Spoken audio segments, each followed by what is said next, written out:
Hello everyone, welcome back to my channel. So आज मैं आपको पढ़ाने वाली हूँ मैक्रो इकोनॉमिक्स। ठीक है, आज हम सब मैक्रो इकोनॉमिक्स के बारे में पढ़ने वाले हैं, उसके सारे डिटेल्स पढ़ने वाले हैं। So let's start with the introduction part of the macro economics. Now macro economics जो है, ठीक है, it is derived from the Greek word macros, MAKROS, macros, which means large और एग्रीगेट। ठीक है, मैक्रो जो ये वर्ड है उसका मतलब है बहुत बड़ा, ठीक है, लार्ज, और aggregate and total. Okay, so ये जो वर्ड है इसे सबसे पहले इकोनॉमिस्ट रैगनर फ्रिश ने ये टर्म जो मैक्रो है वो सबसे पहले इकोनॉमिस्ट रैगनर फ्रिश ने कॉइन किया था 1933 में। ठीक है, अभी हम सेकेंड टॉपिक में आएंगे जो है meaning of macro economics. Okay, now macroeconomics is the branch of economics which analyzes the entire economy। ठीक है, नाउ मैक्रो इकोनॉमिक्स जो है वो इकोनॉमी का एक ऐसा ब्रांच है जो पूरे इकोनॉमी को पढ़ता है। ठीक है, बड़े बड़े टॉपिक से डील करते हैं। So it deals with the total employment, national income, total consumption, total investment and national output. So now I will explain you this things more easily. Now when there is more of output, ठीक है, when there is more of output there will be more of consumption। ठीक है, अब consumption क्यों होगा? because there is more of income। now income कहाँ से आएगा? अगर हमारे पास savings और investment होगा तो। now therefore macroeconomics is the study of aggregates। ठीक है, now हमारा next topic है, okay, let's look towards historical review of macroeconomics। okay, so macroeconomic did exist in the past before microeconomics। now macroeconomics जो term है वो microeconomics से पहले use होता था, बट उसे एक स्पेसिफाई नहीं किया था कि चलो हम इसे मैक्रो कहेंगे, जैसे हमने ये टर्म माइक्रोइकोनॉमिक्स को दिया। ठीक है, नाउ अभी in the 16th and 17th century followers of English merchants, ठीक है, जो इंग्लिश ट्रेडर्स थे, उन्होंने ऐसी मैक्रो इकोनॉमिक्स पे बेस्ड पॉलिसीज एडवोकेट की गवर्नमेंट। नाउ अभी in the 18th century French thinkers try to analyse the concept of national income. अभी 18th सेंचुरी में जो फ्रेंच थिंकर्स थे उन्होंने नेशनल इनकम क्या होता है, वेल्थ क्या होता है, ये कॉन्सेप्ट्स को एनालाइज करने के लिए की कोशिश की। Okay, now even the classical economic theories of professor Adam Smith, professor Ricardo and professor J S. Mill discuss the determination मतलब उसे फिक्स करने की कोशिश की of national income and wealth, but there macro analysis was combined by macro analysis. ठीक है, जो उन्होंने थ्योरीज दी ना वो सिर्फ मैक्रो इकोनॉमिक्स ही उन्होंने अपने थ्योरीज में नहीं डाली, उनकी पढ़ाई में मैक्रो भी था और माइक्रो भी कंबाइंड था। सो हम अभी भी नहीं कह सकते कि मैक्रो इकोनॉमिक्स एक स्पेशल ब्रांच या अलग ब्रांच इकोनॉमिक्स का था। Does macro economics rule the world till the great depression of 1930s।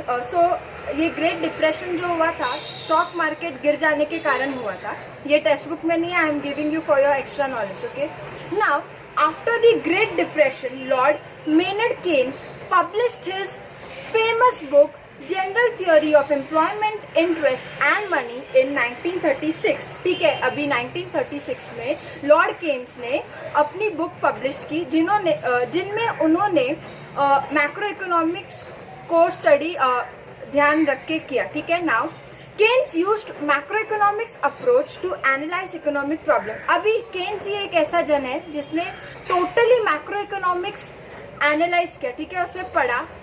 So the credit for the development of macroeconomics goes to Keynes। Okay, abhi besides Keynes, Malthus, Wicksell and Walras are other economists who contributed to the development of macroeconomics। Keynes के बाद और भी economist आए, ठीक है, उन्होंने macro economics को develop करने में उनको भी क्रेडिट जाता है, पर फर्स्ट केन्स है। So let's move on towards our third topic which is scope of macro economics. So उसका फर्स्ट पॉइंट है theory of income and employment. Now macroeconomic analysis explains which factors determine the level of national income and employment and what causes fluctuations in the level of income, output and employment, ठीक है। जो अभी ये macro economics का जो theory है, ठीक है, जो स्कोप है, वो ये एनालाइज करने का कोशिश करता है कि ऐसी कौन सी चीजें हैं जो फ्लक्चुएशंस क्रिएट करती है इनकम, आउटपुट और एम्प्लॉयमेंट में, ठीक है।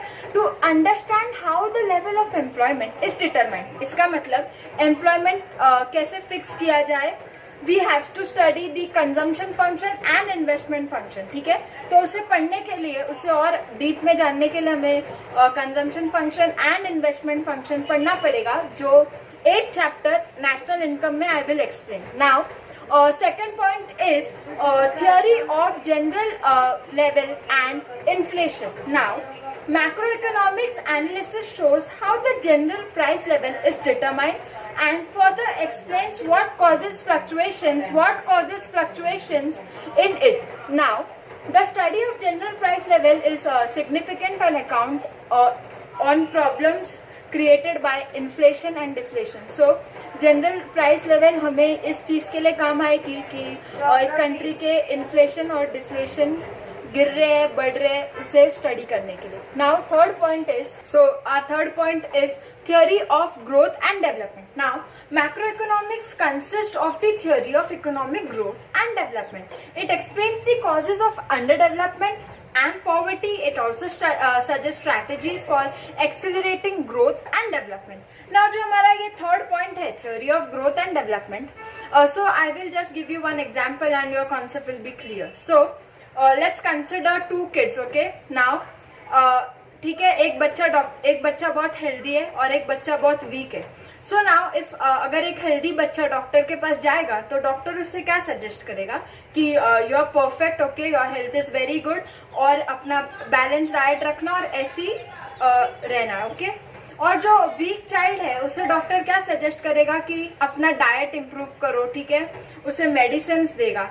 सो ये इस थियोरी में वही बात हो रहा है कि अंडर डेवलप कंट्रीज को गवर्नमेंट और ऐसे कुछ स्ट्रैटेजीज और पॉलिसीज निकालेंगे जिससे कंट्री डेवलप होगा और डेवलपिंग कंट्रीज में और इंफ्रास्ट्रक्चर अच्छा करेंगे, ठीक है. सो ये थर्ड पॉइंट होता है. और फोर्थ पॉइंट है हमारा मैक्रो थ्योरी ऑफ डिस्ट्रीब्यूशन, ठीक है. अब मैक्रो थ्योरी ऑफ डिस्ट्रीब्यूशन में क्या है, deals with the relative shares of rents, wages, interest and profit in the total national income, ठीक है. सो नेशनल इनकम में ये सारी चीजें कैसे आ रही है, ठीक है, कितने शेयर्स आ रहे हैं, तो ये हो गया हमारा macro theory of distribution. Now हमारा फोर्थ टॉपिक है फीचर्स ऑफ मैक्रो इकोनॉमिक्स. अभी रिमेंबर वन थिंग, जब हमने माइक्रो इकोनॉमिक्स पढ़ा और अब हम मैक्रो पढ़ेंगे, सो मैक्रो इकोनॉमिक्स के पूरा ऑपोजिट है. माइक्रो इकोनॉमिक्स का ऑपोजिट पूरा मैक्रो इकोनॉमिक्स के फीचर्स है, ठीक है. नाउ जैसे हमने फर्स्ट टॉपिक माइक्रो में देखा था, study of individual units, here we will see first point is study of aggregates. Now, first point, it is considered with the aggregate concepts such as national income, general price level, okay. So national income मैंने पहले ही बोला था, बड़े बड़े चीजों से deal करते हैं और इंडिविजुअल चीजों से नहीं, okay. Now, second point is income theory. Now, macroeconomics studies the concept of national income, its different elements, okay, its different methods of measurement and social accounting. Macroeconomics deals with aggregate demand and aggregate supply. It explains the causes of national income and that leads to business cycles, okay, that is inflation and deflation. तो income theory यही है national income के बारे में और economy के सारे चीजों को पढ़ता है. Now, third point is general equilibrium analysis. Micro में हमने क्या था, partial equilibrium, okay. Now macro economics deals with the behaviour of large aggregates and their functional relationship. General equilibrium deals with the behaviour of demand, supply, prices in the whole economy, okay. देखो, जो macro economics deals with the behaviour of large aggregates, ठीक है, पर general equilibrium किससे deal करता है, demand से, supply से and prices in the whole economy.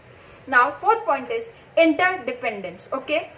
Macro economics takes into account interdependence, okay, interdependence between aggregate economic variables such as income, output, investment, price level. Now see, for example, changes in the level of investment will finally result into changes in the level of income. ठीक है, देखो levels of output, employment, देखो अभी हमने investment में एक change हो गया, हमारे इन्वेस्टमेंट में एक चेंज हो गया, तो वो आउटपुट में, एम्प्लॉयमेंट में and eventually the level of economic growth को चेंज करेगा. ठीक है, तो इंटरडिपेंडेंस यही होता है, एक दूसरे के ऊपर कैसे लोग निर्भर है.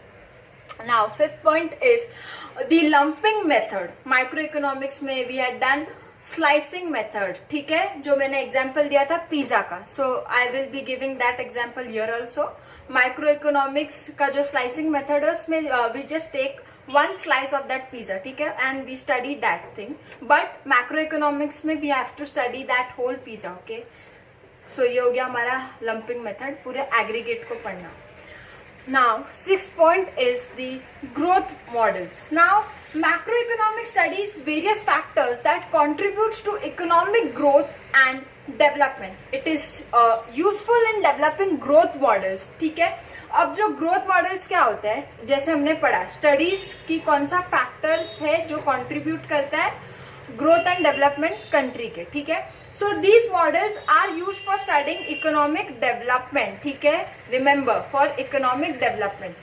Now for example Mahalanobis growth model emphasized on basic heavy industries. Now Mahalanobis is a great Indian scientist and a statistician. Okay, so उनका मॉडल किस पे बेस्ड था, हेवी इंडस्ट्रीज पे. ठीक है, now seventh point is general price level. Now determination and changes in general price level are studied in macroeconomics. ठीक है, कैसे जनरल प्राइस लेवल को फिक्स किया जाए और क्या चेंजेस होते हैं उसमें, हम वो पढ़ते हैं.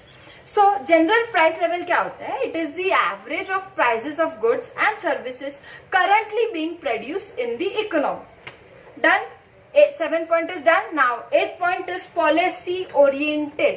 According to Keynes, microeconomics is policy oriented science. It suggests suitable economic policies to promote growth, generate employment, control of inflation and depression, etc. Macroeconomics is policy oriented. ऐसे policies देता है जिससे country की development हो, economic growth. Now we will come towards our last and final topic of this chapter, which is the importance. Importance क्या है, ठीक है, macroeconomics का.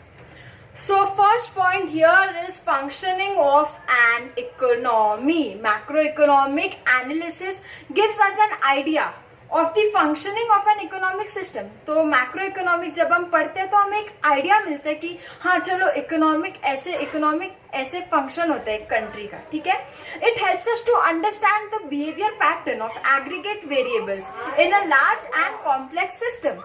Now our second point will be economic fluctuations. ठीक है, macroeconomics helps to analyse the fluctuations in income, output and employment. ठीक है, क्या चेंजेस हो रहे हैं उसमें. ठीक है, and makes an attempt to control them and reduce. ठीक है, कंट्रोल, और अगर फ्लक्चुएशन ज्यादा हो रहा है तो हम उसे रेड्यूस कैसे कर सकते हैं.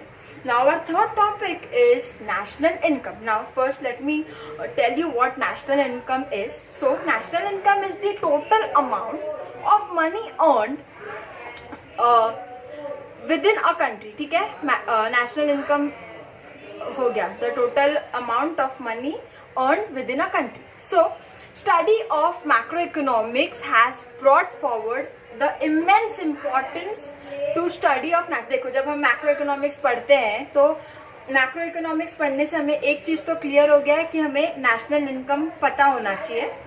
ठीक है, it is not possible to formulate एक करेक्ट इकोनॉमिक पॉलिसीज. अगर हमें नेशनल इनकम क्या है, कंट्री कितना पैसा कमा रहे हमें पता ही नहीं चलेगा तो हम प्रॉपर इकोनॉमिक पॉलिसीज नहीं डेवलप बना नहीं पाएंगे. Okay, so now our fourth topic is economic development. Now advanced studies in macroeconomics helps us to understand the problems of developing countries. So जब हम macroeconomics पढ़ रहे हैं, ठीक है, तो हमें पता चल रहा है कि developing countries में क्या problems आ रहे हैं. ठीक है, जैसे कि poverty आ रहा है, inequality आ रहा है. ठीक है, differences आ रहे हैं individuals के standard of living में.